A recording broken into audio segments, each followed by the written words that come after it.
Welcome back, everybody. Today we're going to cover probably the second most requested tutorial since I started sharing my miniatures on Instagram and Reddit. And that's how to do a very simple, almost comic book style weathering and battle damage technique. I think you guys really enjoy this one, and it's one that really everyone can pull off.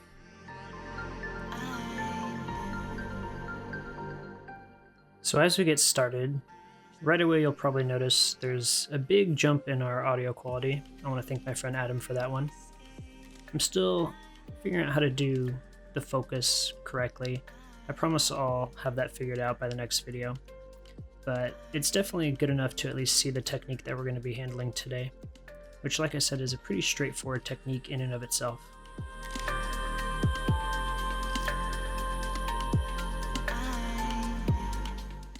As you can see on screen now, we're moving the model around, looking at the armor panels and trying to figure out where exactly the scratches would make the most sense.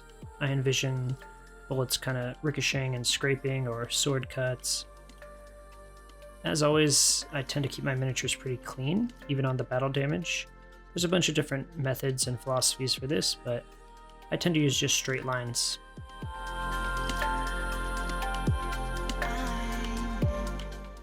I find that corners or little indents in the armor panels serve as a really good anchor spot for these lines, as you can see me working those right now. The next thing I'm going to do is I'm going to get some Calgar blue on my brush, just the very tip. Again, watered down, but not too watery that you have to do 100 passes. And I'm just going to underline, for lack of a better word, that black line. If you think of how the light would catch the actual cut itself, there would be a lip at the edge and the light would catch from underneath. I waited a little too long while I was doing this clip. I started to run out of paint. I didn't want to go back because I was filming. So generally I wouldn't advise continuing if it's kind of this watery, but for the sake of the clip I want to keep going and show you that as long as you're careful, there's really no way you can mess this up.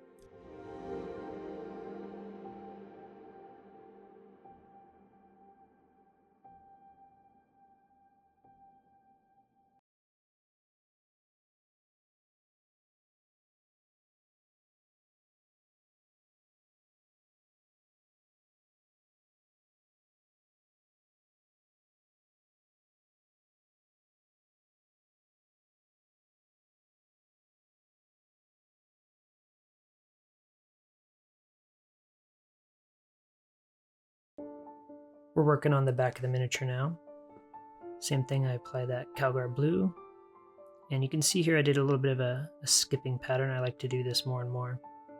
You know, imagining, especially on this rounded shape that's on the back of the power pack here, that it kind of skips along. I think it adds a really cool effect. And on the bottom here, I actually apply the Calgar blue too thick. So a little trick here is to just go back to your base coat, in this case Prager blue, and shape the line to be what you want it to be. And I'll do the same on those lines I did earlier up above on the power pack. Again, you see I'm kind of shaping the line, and it's really as simple as that if the line you apply is too thick for your preference.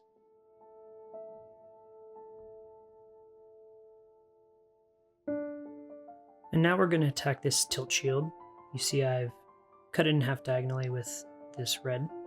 This is corn red, by the way. I get that question sometimes. And I'm imagining the corn red is painted over the blue on the shield. So over time it would get cut, it would get some wear and tear. So I'm just taking this and applying little scratches here and there. It'll be difficult to see on video because of the contrast of the two paints here. They're both very dark. So let me include a couple pictures that'll let you see that much better.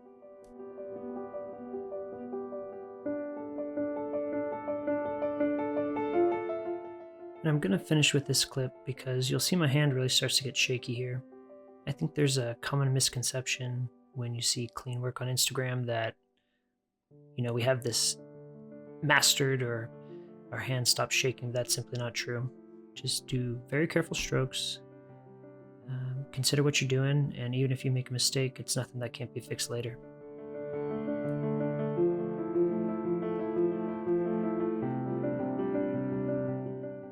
And there you have it, our comic book style clean battle damage. Not too hard to pull off. I'm going to leave you here with 2 different video clips.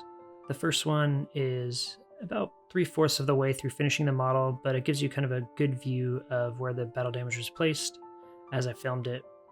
And then I went ahead and finished the rest of the model, and you're about to see what he looks like totally completed.